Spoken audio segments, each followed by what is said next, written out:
La création d'un site internet, oui, mais comment?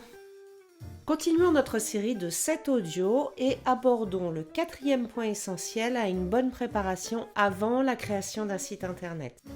Je vous rappelle que vous pourrez retrouver cet article au format texte sur ma page LinkedIn, une publication accompagnée de fichiers illustrés par Sabine Chapelle. Je suis Laurence Vattier, créatrice et accompagnatrice à la création de sites web. Je précise que ces conseils font partie d'un accompagnement à la création, une prestation que je vous propose qui a été développée et mise en place avec une méthode qui me ressemble, issue de plusieurs années d'expérience professionnelle, d'apprentissage et de partage avec de nombreux interlocuteurs.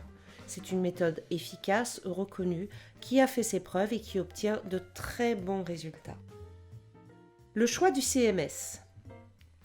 Partons du principe que vous faites vous-même votre site ou que vous le faites faire par un développeur qui utilisera un CMS public.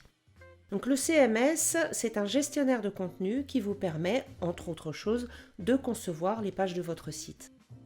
Il y a plusieurs types de CMS et vous choisirez en fonction de l'utilisation qu'aura votre site. Certains, comme PrestaShop ou Shopify par exemple, ont comme principal objectif la vente en ligne. Attention aux sociétés qui vous proposent la création d'un site en 3 clics. Alors oui, c'est possible, en considérant que vous faites uniquement des copier-coller-glisser et que vous n'attendez rien d'autre de votre site.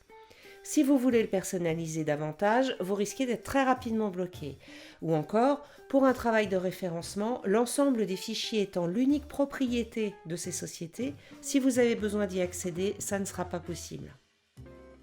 En tête de liste de l'utilisation mondiale des CMS, il y a WordPress, Joomla et Drupal. Je ne parle que des 3 premiers.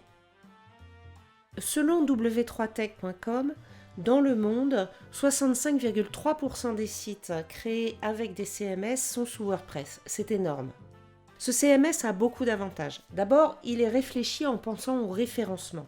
Il est ludique. Il est constamment mis à jour par des programmeurs qui travaillent à son amélioration et des nouvelles versions sont proposées assez régulièrement. En général, vous trouverez la fonction que vous souhaitez intégrer à votre site et surtout, si vous avez le moindre problème, il y a sur la toile une communauté hallucinante qui répondra à vos demandes. Vous trouverez très certainement les réponses à vos questions. Cependant, ne considérez quand même pas WordPress comme l'outil 3 clics. Parce que oui, encore une fois, si vous ne faites que des copier-coller-glisser, vous aurez un joli site. Pour vous. Je pense, j'en suis même convaincue, vous finirez par y passer beaucoup plus de temps que vous ne l'imaginiez au départ. Des tas de solutions sont proposées sur le marché. Prenez bien votre temps pour choisir celle qui vous convient. N'hésitez pas à vous renseigner auprès de professionnels, à regarder sur Internet des comparatifs. Je vous mets des liens en commentaire.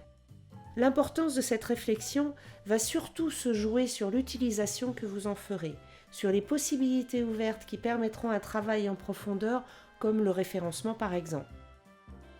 Nous pourrions détailler davantage cette partie sur les CMS, mais cette première approche est déjà suffisante.